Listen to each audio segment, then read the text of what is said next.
15th episode of the Dealer Show. Today I got my man in the house, my main man, Adam Oakey, attorney Adam Oakey, in the building with me today, man. What's good? What's good, George? Doing good. Shit, man. I appreciate you. I'm trying to get this backwards together. I appreciate you coming down and taking time out of your morning to come, chop it up. You know, it's honestly an honor to have you in here. You know, me and you go back long time. Yeah, for sure. It's crazy being from Albuquerque.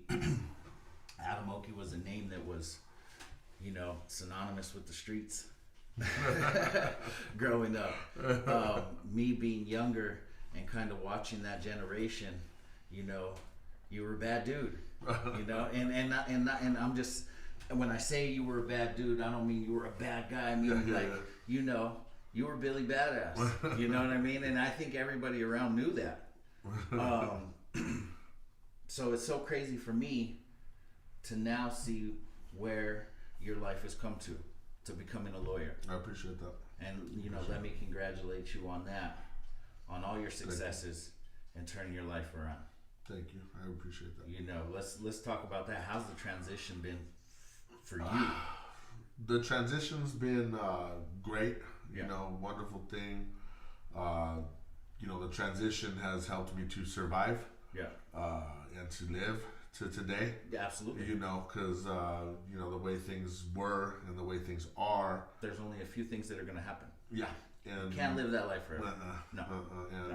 You know, so many people that I was around did continue to live that life, and you know, they end up in prison or they're no longer away. here. Yeah. So I mean, your close circle of friends. Out of your close circle of friends, 15, 20, let's go 20 years ago. Yeah. 20 years ago, you were in the streets. Yeah. Right? Yeah. You were in the clubs. Yeah. You had a crew of people with you. Yeah. Good friends. Out of that crew of 20 people, 20 years ago, how many of those people are still here today? Let's just say 20 years ago, and we could even go as far as 20 people. The 20 main people, or the 10 to 15 to 20 main people in my crew. Yeah. I'd say 3 or 4 are alive, but they moved. They got out of life. All of them moved. Everyone that was in my crew, and it's crazy because it's just so crazy because a lot of people know the stories of my crew. They were really well known and just all good, but they're all gone now. Everybody, all of them. That's the crazy thing, and I mean, I know because I seen it, because I knew a lot of those guys. Yeah. A lot of those guys were heavily in the streets, and they're no longer here. Yeah. And by the grace of God, you know, you were able to see a different path for yourself. Yeah. Coming out of that. Yeah. Was it the kids? The kids was a big part of it. Actually, seeing my friends going to prison and dying was a big part of it. Yeah. Getting older was a big part of it. God was the main part of it. Yeah. I always stayed strong with God, especially when times were bad. And the system was part of it too. The way it was just punishing me. DA started spanking you. Yeah. Oh, if I could say, "Come here, get over here," why? And I couldn't get institutionalized like a lot of people do. It's just, for me, it was just always miserable. You know, I knew there was more, and eventually I just. You know, it's an old moniker, old saying. I got sick and tired of being sick and tired. Yeah. It was just old. Yeah. You know. Shed your old skin.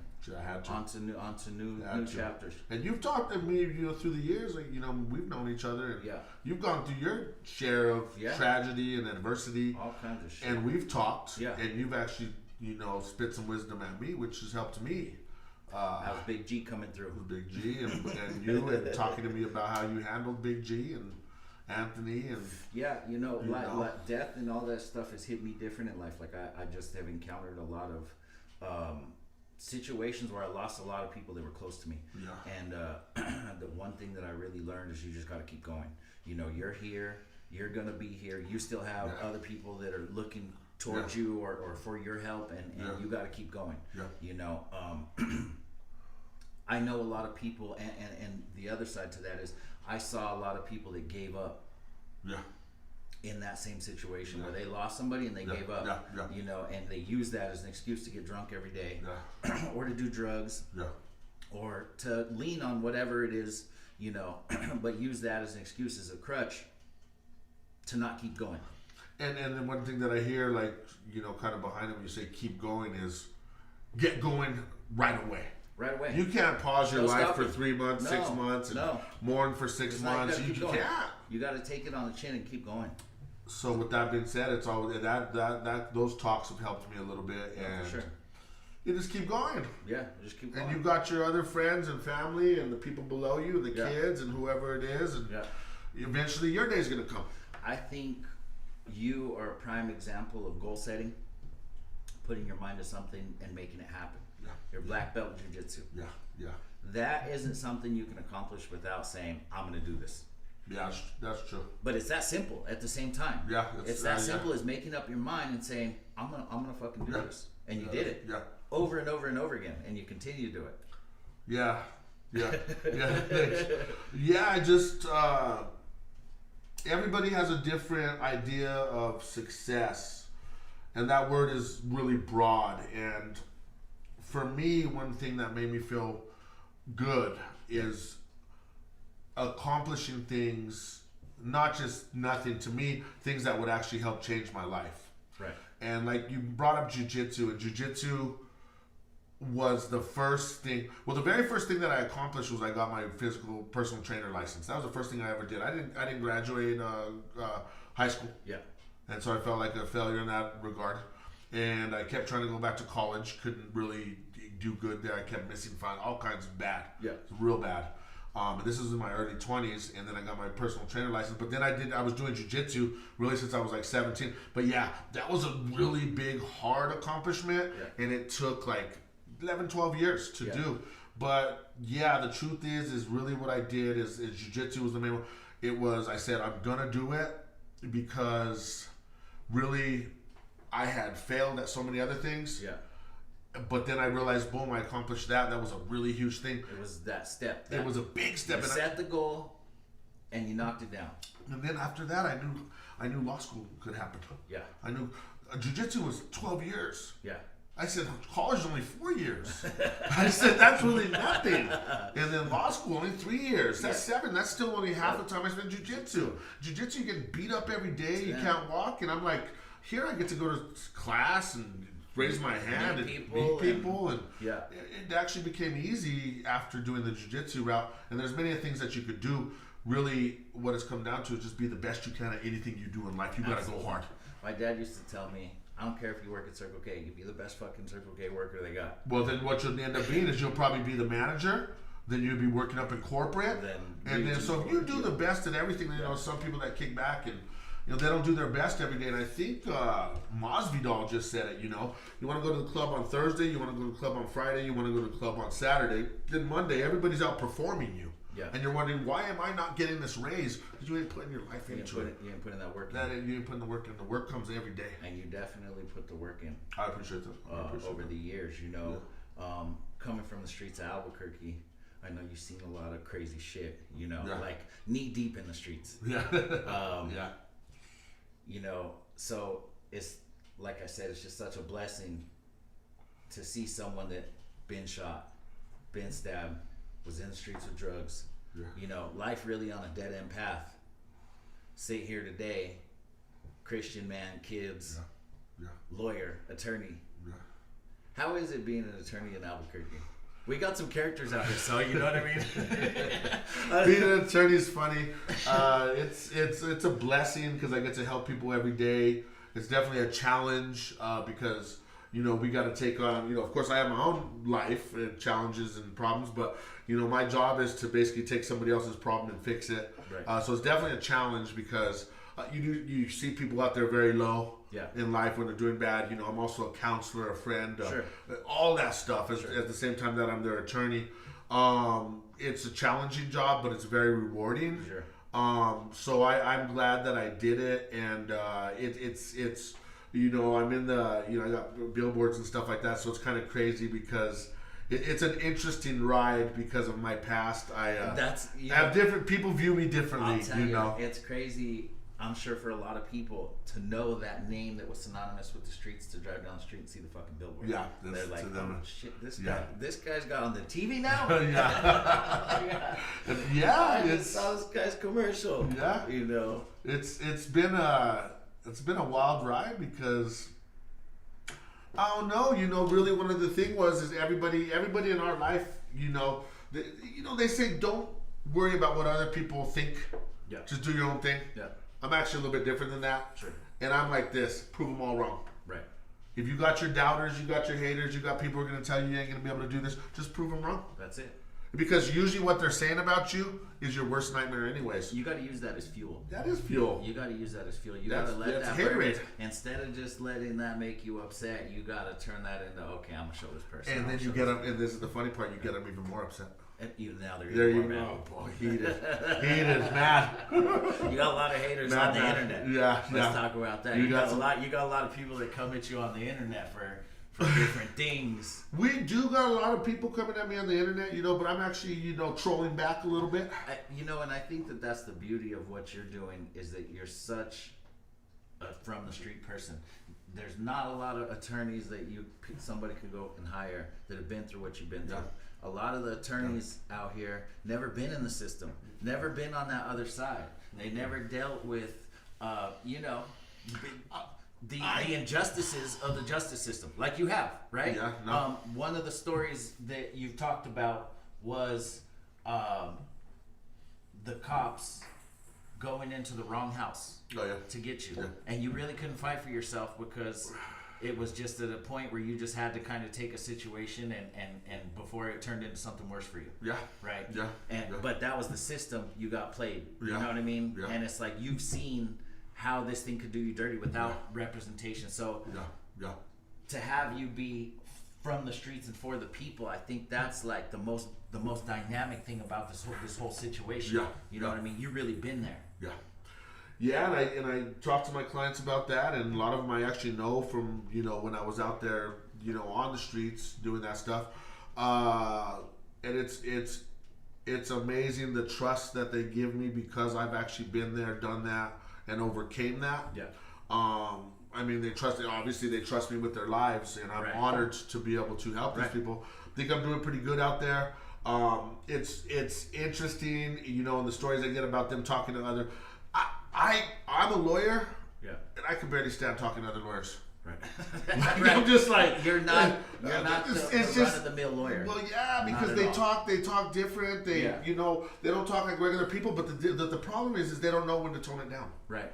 On these legalese, these legal statements, and people are like, like, what is this guy actually saying? Yeah, right. You know, but he doesn't understand that he's not communicating correctly with these people because he never has. No, he's never. He's always been in this upper echelon, this different lifestyle, private schools where they talk this way, they're cultured this way. Not regular people. Yeah, right. You know, and it's weird. Not over at Oakey Law. Not at Oakey Law, man. We're chilling. We're doing it. Come see Matt. Come see Matt. But yeah, you know, and of course we hold ourselves to a professional level. Of course. You know, but we can never forget where we came from. Absolutely. You know, and so I think that's what's really helping you become more and more successful is people understand you're from the streets. Yeah. People understand, hey, this guy was really there, really done it, seen both sides, and he can probably help me out. Yeah. You know, and they have that faith in you, and you are out here helping people. Thank you. At the end of the day, I appreciate that. I know plenty of people myself that you have provided services for and help them get out of different situations. So it's good to see. It's good to see. At one point, I guess you could say, you know, more on the take side from the community now. Much more on the give back. I've definitely changed. You know, we gave away 100 turkeys last. 150 last year. 150 full meals. 150 full meals. That was. Yeah, we're doing 300 this year. Let's do it. Yeah, doing 300 this year. Just keep doubling up. Yeah. You know, you get all your superheroes over there, and you know, for the kids, and it'll be fun. So, what's the next plans for Adam Oakey? Next plan for Adam Oakey is one thing that I've always really wanted to do was do presentations. Yeah. And for some reason I've always public speaking. Yeah, for sure. And I want to start going to high schools and speaking to the kids more, and it's something I've already done. Sure. But I think really what's gonna connect me and those kids is that life special. Yeah. In the Vice special, they get to watch it Them or watch somebody. No, hey, oh wow, this dude's that's on. the past. And then they're like, oh, I'm gonna give this guy credit, so I'm gonna actually listen. Here we are today. Because they need something to say. Well, who's this guy? Yeah. You know. So once they see that, they say, oh, this guy got it, and more, then they'll listen. They're more likely to lend you an ear. That's it. Once they figure out. And so right now, I want to use that to kind of put me in the high schools and the jails for kids and start speaking. That's kind of my next goal. On that note, who are some of your mentors that you feel like maybe, you know, on the internet or people you watch or you look up to, read their books, that are helping you become this Adam Oakey, that are helping you move it more to the giving side, more to the entrepreneurial side, more to the using your mind and your brain to move forward in life? Well, I got of course my mentors in life. My main was my aunt Kathy, who's an attorney. Shout out Aunt Kathy. Yeah, she's definitely somebody who kind of put those morals in me. And she's a lawyer. She's a lawyer as well. So she does a different kind of law. It's called guardian ad litem. But it's weird how, you know, certain people are placed in your life that you end up kind of mimicking. Yeah, you know, that's and it happens a lot. I wouldn't have been a lawyer if I wouldn't have had a lawyer in my life that I could see. Oh, I could be a lawyer for sure. You know what I mean? There's no way. Yeah. No, yeah. Just, but you know, it's like it's strange that way. Yeah. It is weird. But you know, I got Aunt Kathy. I got he passed away, Bill Reardon. He was a judge out here, a Supreme Court judge. But then I got people just online. You know, like as far as like making money and motivating and stuff like that. I like Grant Cardone. You know, and then of course there's all these different books that I read that some you've introduced me to, really a lot of the giving comes from, you know, the church. You know, church telling me to give back, society telling me to give back, volunteer. A lot of it comes from in my heart, you know, to being from the streets, which means really what it started out was I was poor and I lived in the ghetto, right? Poor, lived in the ghetto, came from the streets. Started from the bottom, that's how I lived. So right now I know that those people are hurting. I remember going to churches and nonprofits for food and stuff like that. It's embarrassing. Not only is it embarrassing for a kid sometimes, they don't have the food all the time. So you roll up, there's no food. They're out.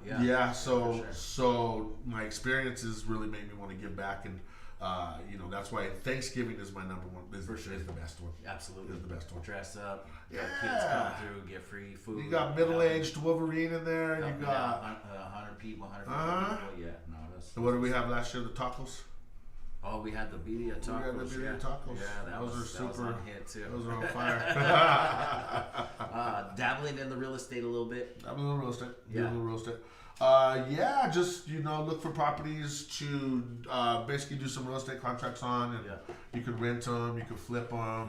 There's so many different ways. Do you watch Grant Cardone? Kind of get tips and tricks from him. I get tricks from him. I think a lot of people don't understand the value of the free information that is available on YouTube. Some of those people like Grant Cardone or Tony Robbins. I like Tony Robbins too.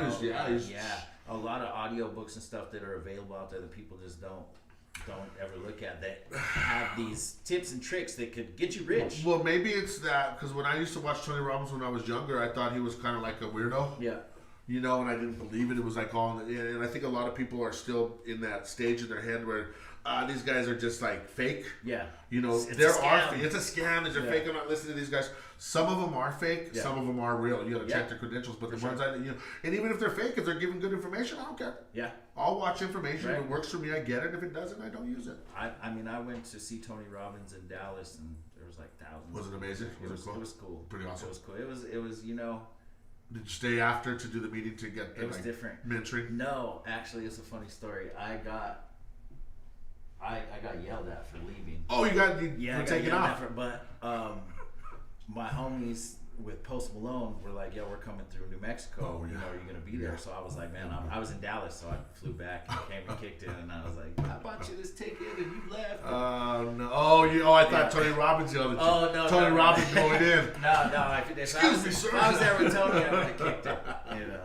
Did you get to see his presentation? I did. I saw him talk. It was like a 3-day thing, but it was very insightful, and you know, I took things from what I definitely learned from it. So, you know, I think more and more people just need to take advantage of that information and those mentors and people out there. Just because it's on the internet doesn't mean it can't be one of your mentors. Or if you're real serious, like you said, you go out and you pay for it. You go out and you go to some seminars. You actually invest in knowledge. Yeah, for sure. And that's big. So. Well, I think big things are coming, and big things will continue to come. Appreciate you, I George. appreciate you coming down and chopping it up with me, man. Of course, man. You know. I appreciate you, George, and wish you luck with your show and in your future endeavors and appreciate it. Everything you do, man. Keep it going. Thank you. All right, man. I'll see you.